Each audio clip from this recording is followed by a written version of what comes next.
Why do some people get richer the harder they work, while others just get more tired? You wake up at 6 in the morning, the alarm goes off, you turn it off, then you get up, brush your teeth, eat breakfast, go to work, 8 hours, 10 hours. Sometimes 12. At the end of the month, your paycheck lands, you breathe a sigh of relief, then in just a few days, rent, electricity, water, internet, gas, food, Don bill, coffee, Ron expenses. The number in your account starts shrinking. You tell yourself, next month, I'll save. But then, next month looks exactly like this one. If that sounds familiar, you're not alone. Hundreds of millions of people around the world are stuck in that exact loop. Here's the strange part, they're not lazy, they work incredibly hard. Many of them even work 2 jobs at once. And yet, the gap between them and the wealthy keeps growing. Why? At first, the answer sounds simple. Just work harder. But if hard work were everything, the people doing the toughest jobs would be the richest people on earth, a construction worker laboring in 104-degree heat, a fisherman out at sea for days at a time, a nurse pulling back-to-back night shifts. No one can say they're not trying, and yet they rarely show up on any list of the world's wealthiest people. So maybe this game was never just about hard work. Think of life like a video game. Everyone starts with a different set of resources. Some start with a lot of money. Some start with a lot of connections. Some start with a great education. Some start with nothing but their 2 hands. That definitely makes a difference. But it doesn't explain everything, because history is full of people born dirt poor who became wealthy, and just as full of people born into wealthy families who lost it all. So what actually decides the outcome? To answer that, we have to go back to a time before money even existed. About 10,000 years ago, there were no banks, no digital wallets, no credit cards, not even numbers in an account. If you wanted rice, you had to find someone who grew rice. If you wanted clothes, you had to find someone who made clothes. You raised chickens. Someone else grew vegetables. Someone else made pottery. Everything was traded directly. At first, that sounds perfectly reasonable. But then, one day, you bring 2 chickens to trade for a sack of rice. The farmer looks at you and shakes his head. He doesn't need chickens. He needs a new axe. So now you have to go find a blacksmith. But the blacksmith doesn't want chickens either. He needs animal hide, so you go looking for a hunter just to end up with a sack of rice. A simple trade turns into an entire ordeal. When society was small, this still worked, but once thousands, then millions of people started trading with each other, the whole system became too slow. People needed something everyone would agree to accept, something that could be traded for almost anything else. And so, money was born. It's one of the greatest inventions in history, not because it's beautiful, not because it's rare, but because it let millions of strangers cooperate with each other. Here's the interesting part, a dollar bill has almost no value on its own. You can't eat it, you can't wear it, you can't build a house out of it. The only thing that gives it value is trust. You trust the bakery will accept it. The bakery trusts the gas station will accept it. The gas station trusts the bank will accept it. The whole system runs on shared belief. If that belief disappears, even a suitcase full of cash can become worthless. That's happened many times throughout history. There have been countries where people had to carry a whole sack of cash just to buy a loaf of bread. Not because bread got that much more expensive, but because the currency itself lost its value. At this point, you might be thinking, okay, money is just a tool for trading, but what does that have to do with being rich or poor? A lot, actually, because from the moment money was invented, people split into 2 ways of using it. Most people use money to buy what they need. A small number use money to make more money. At first glance, these 2 approaches look similar, but just a few years later, the gap between them can grow large enough to change someone's entire life. And that is where the real game begins. Part 2, 2 paths for your money if you ask most people. Do you want to make more money? Almost everyone will say yes. But ask a different question. Do you want your money working for you, or do you want to keep working for money? Suddenly the answer isn't so simple. At first, those 2 questions sound almost the same, but actually they're 2 completely different games. Meet 2 people. We'll call them Min and Nam, same age, graduated college together. Hired by the same company, same salary, same 8-hour workday. They even sat right next to each other. If you looked at them back then, no one could have guessed that 15 years later, their lives would look nothing alike. Those first few years, everything looked completely ordinary.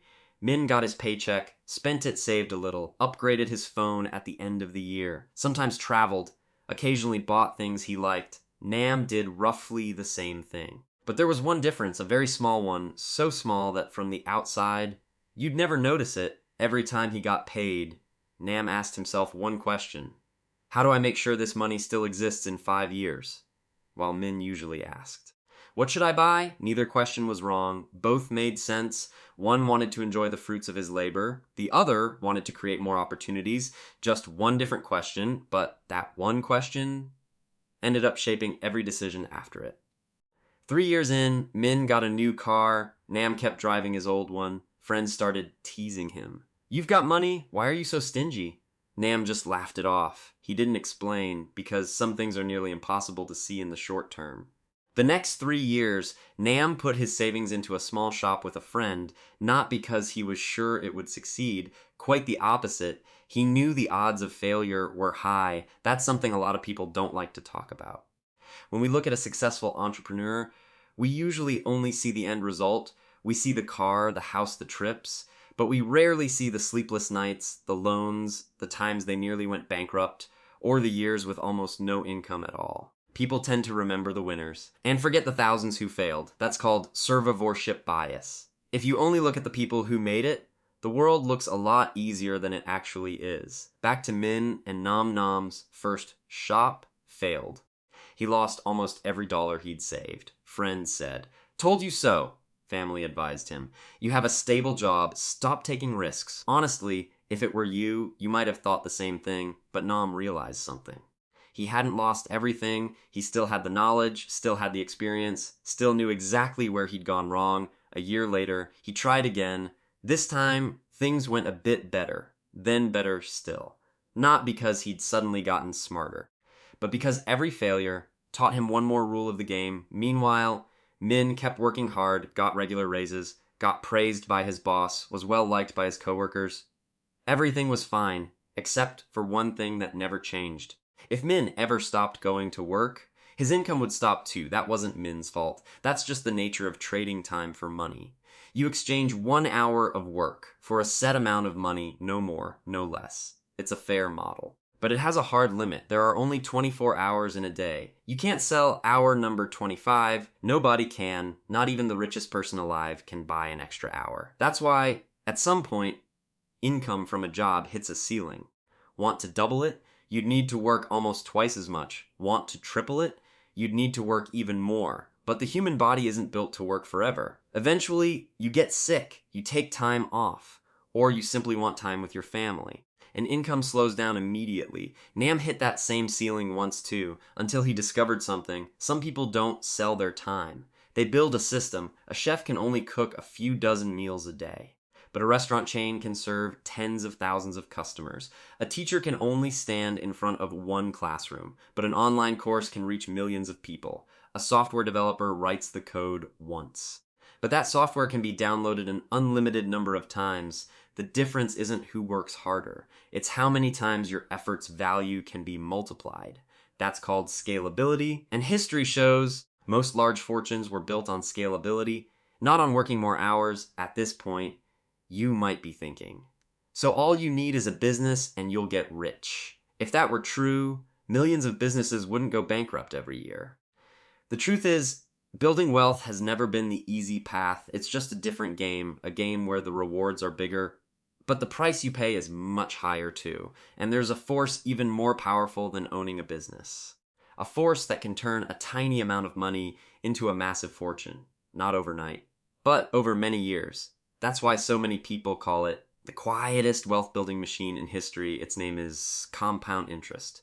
Asterisk part 3, the machine that never sleeps. If there were a machine that could make money for you even while you're asleep, what would you do?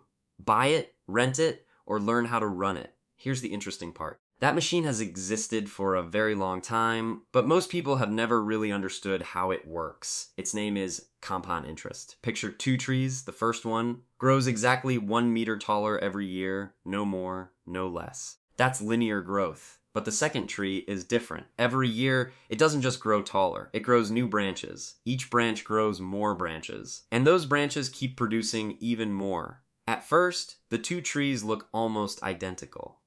In fact, the first tree might even look like it's growing faster, but after many years, the gap between them becomes enormous. Money works in almost exactly the same way. When you invest, you're not just earning a return. You're letting that return generate new returns of its own. In other words, your money starts working. The only thing you have to put in is time. That's why experienced investors usually aren't obsessed with making a huge amount of money in a single year. They think in terms of 10 years, 20 years, even 30, because they understand something. In the early years, compound interest is almost invisible. It's very easy to get discouraged. Say that today you plant a seed, you come back tomorrow, nothing's changed. A week later, still nothing. A month later, the ground still looks almost still. If you didn't know what was happening underneath, you'd assume the seed had died, but in reality, the most important part is happening underground. The roots, they're quietly growing. Once the roots are strong enough, the tree suddenly starts growing fast. Compound interest works the same way. The unfortunate part is most people quit right before the results start to show. They invest for a few months, see no difference, they stop. They learn a new skill.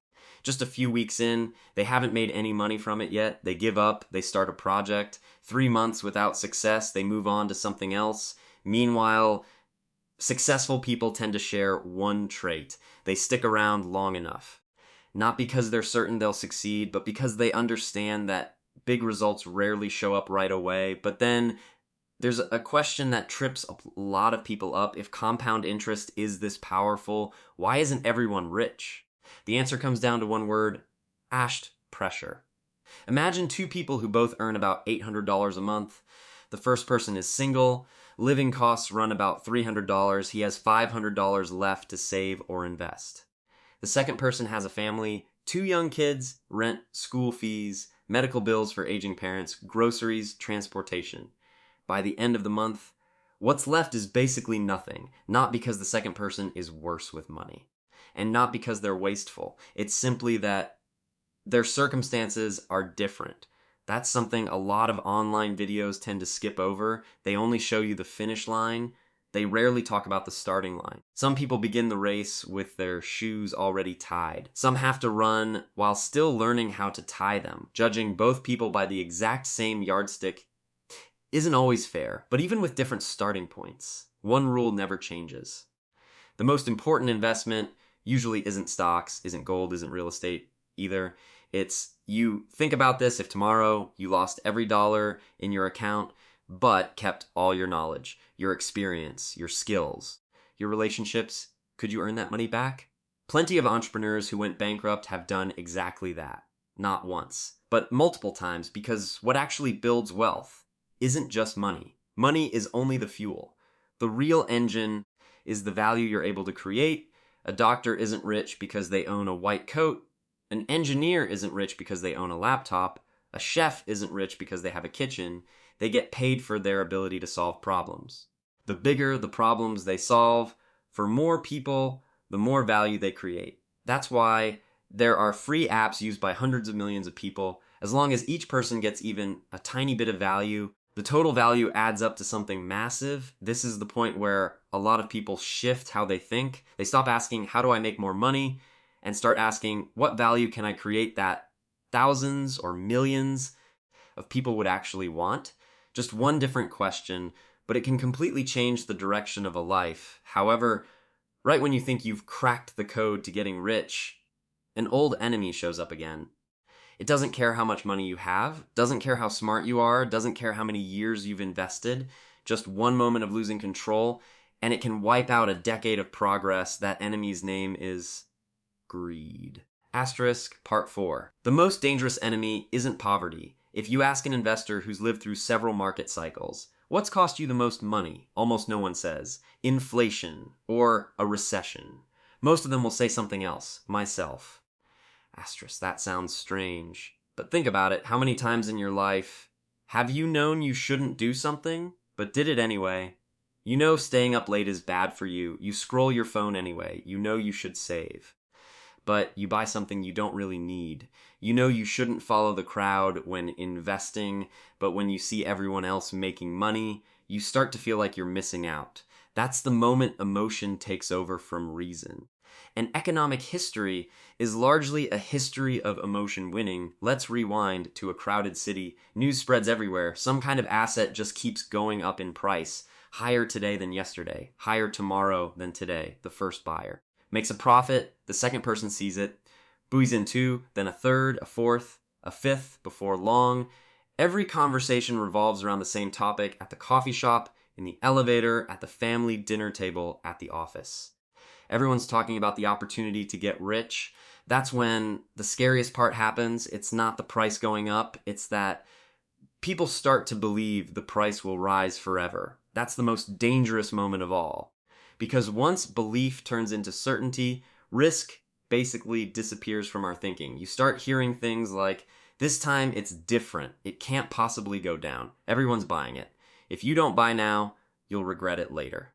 If those lines sound familiar, that's because they've shown up in nearly every financial bubble in history. The asset's name changes. Sometimes it's land, sometimes it's stocks, sometimes it's a new technology, sometimes it's some kind of digital asset. But human emotion barely changes at all. We're afraid of being left behind. In psychology, this is often called the asterisk fear of missing out. And the market understands that perfectly well. When prices rise, more people buy, more people buy. Prices rise even more, a loop that feeds itself, until one day someone decides to sell, then one more. Rumors start spreading. Something's wrong with the market, prices are falling. And this time, that same emotion runs in reverse. The people who said yesterday, it'll never go down, are now saying, sell, right now. That's why markets rarely move on logic. They move on the combined emotions of millions of people at once. But here's the most interesting part. People who build lasting wealth don't always make the right call. They get it wrong too. They lose money too. The difference is they design their finances so that one mistake can't destroy their entire life.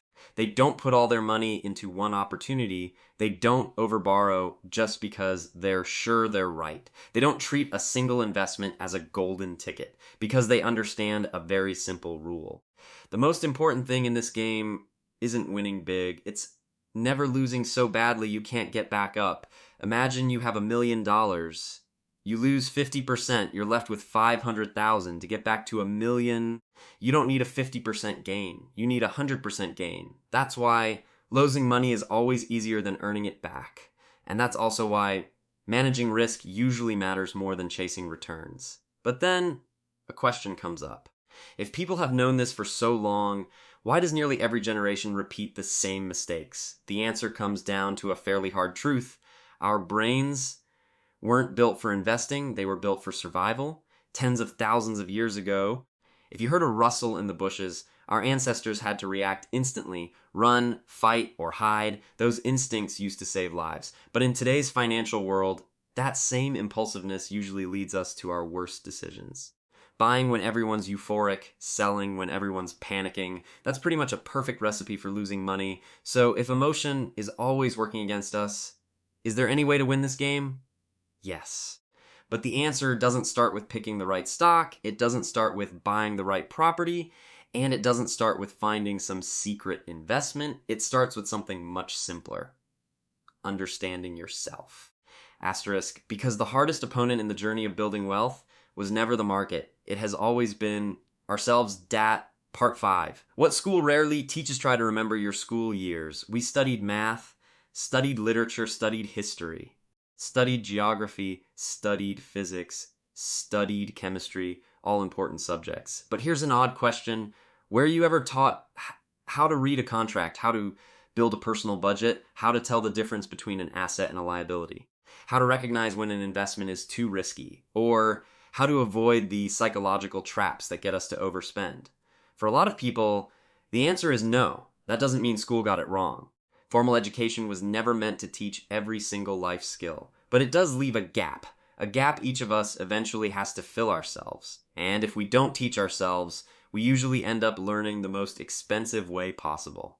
Paying with our time or with our money. There's a well-known experiment in psychology. Participants were given 2 choices, Doppin 1, get $40 today, Doppin 2, get $48 in a month. A lot of people chose the first option.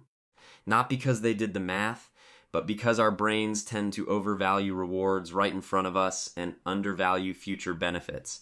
This shows up everywhere. You plan to work out tomorrow morning, but tomorrow morning it's a little chilly.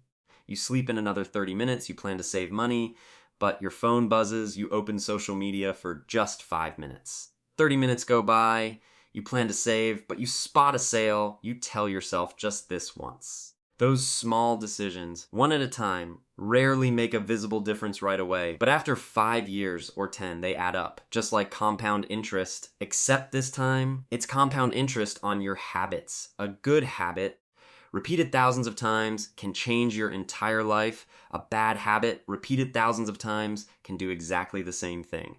That's why a lot of people are always chasing a secret, a formula, a special investment, a life-changing opportunity. While people with lasting success tend to focus on their systems instead, they build habits that make good decisions the easy, automatic choice. For example, they automatically move part of their paycheck into savings the moment they get paid. They set limits on spending for entertainment. They track their recurring expenses, not because they enjoy crunching numbers, but because they know one simple truth. What doesn't get measured is hard to improve. The same is true for time. Have you noticed how many people always say they're too busy, but when you actually check, they spend a couple hours a day scrolling their phone, watching short videos, reading news they won't remember a week later? Time doesn't disappear. It just gets sliced up into hundreds of tiny decisions, and money works the same way. Almost no one goes broke from buying one cup of coffee, but thousands of uncontrolled little expenses can add up to a massive gap over time. That doesn't mean you have to live like a monk. It doesn't mean every purchase for something you enjoy is wrong. Money exists to serve your life too. A trip, a good meal with family, a gift for someone you love. Those are all real values. The issue was never spending money. It's whether you're spending it on purpose or just reacting to whatever you're feeling in the moment. In the end, there's a lesson a lot of people only learn once they're older. Income matters a lot. But the ability to hold on to and effectively use your money matters just as much. Some people earn $10,000 a month and still have nothing to show for it by year's end. Some people earn far less. But after 10 years, they own things that keep generating value, not because of magic, but because every small decision has been quietly shaping their future. And that brings us back to the question this video started with: why do some people get richer the harder they work, while others just get more tired? Maybe the answer was never just about your salary. It's about how each person uses what they earn. But there's still one last piece of the puzzle, the most important piece. Because after everything we've just covered, there are still people who do everything right and still fail, while there are people who make plenty of mistakes and end up succeeding beyond expectation. So what's still missing? Maybe it's the one thing people have always wanted to control, but have never truly been able to: luck. Part 6, the final rule if you've made it this far. You might be thinking, so in the end, what actually decides whether someone ends up rich or poor? That's a really hard question, much harder than the internet usually wants you to believe, because people love simple answers. Just work hard, just invest, just wake up at 5 a.m. Just think positive. It sounds appealing, but the real world is rarely that simple. Picture two people planting the exact same seed. One gets rain at just the right time, rich soil, favorable weather. The other one hits a drought, poor soil. Pests, both of them tend to their plant every single day, but the results are completely different. Does that mean effort doesn't matter? No, it just means effort isn't the only factor. In economics, there are countless variables. Where you were born, your family, your education, your health, your relationships, timing, crises, wars, technology, even a chance encounter can change the entire course of a life. Some people were born right as the internet exploded. Some people started their careers right in the middle of a recession. No one chooses the moment they enter the game, but we still get to choose how we play it. That's the biggest difference of all. There's a story a lot of entrepreneurs love to tell. Two people standing under the same rain cloud. One sees only gray skies. The other sees a chance to sell umbrellas. The point of that story isn't that the second person is smarter. It's to remind us that, given the exact same circumstances, People can still make completely different choices, and it's those choices repeated over and over that end up shaping the future. Think of life like a ship. You can't control the wind, can't control the waves, can't control the weather, but you can adjust the sails. Each adjustment only shifts things slightly, almost no one notices, but after thousands of miles, that ship ends up docking at a completely different port. Life works the same way. You don't need to change everything overnight. You just need to make slightly better decisions. A little at a time, write a few more pages, save a little extra, learn one more skill, put a little more time into your health. Talk to people who are better than you at something. Every single one of those things is tiny, so tiny. You might think they don't make any difference at all. But time has a strange kind of power. It amplifies everything. One good decision. Repeated for 10 years can change an entire life. One bad decision. Repeated for 10 years can do exactly the same thing. That's why the gap between two people almost never shows up after a single day. It shows up after thousands of days. By that point, a lot of people look at the outcome and say, he just got lucky. Maybe that's true. Luck definitely exists. But luck usually only opens the door. Whether you're actually ready to walk through it depends entirely on what you prepared beforehand. A good opportunity comes along. If you don't have the skills, you can't take it. If you don't have the knowledge, you won't even recognize it. If you don't have the discipline, you'll struggle to hold on to what you gained. So instead of spending your whole life waiting for luck to strike, maybe it's better to become the kind of person who's ready when it finally does. Finally, there's a really common misunderstanding. A lot of people think being wealthy means being happy, but history has shown us money can solve a lot of problems. It gives you more choices, more freedom, more opportunities, but it can't replace your health, can't buy back time you've already lost, can't build genuine relationships for you, can't give meaning to a life that has none. Maybe that's the biggest lesson of all. Money is a tool, a very powerful one, but still just a tool. Knowing how to make money matters. Knowing how to hold on to it matters too, but knowing what your money should actually serve might matter more than any of it. And if there's one thing I hope you take away from this video, it's this: don't just ask how to make more money. Ask how to become someone who can create more value than you did today. Because money tends to follow value, and value always starts with the person. Thank you for sticking with this story until the end. If this video changed the way you look at money, even a little, share it with someone you think would enjoy this conversation too. You never know. One small idea today could turn into the decision that changes someone's life for years to come.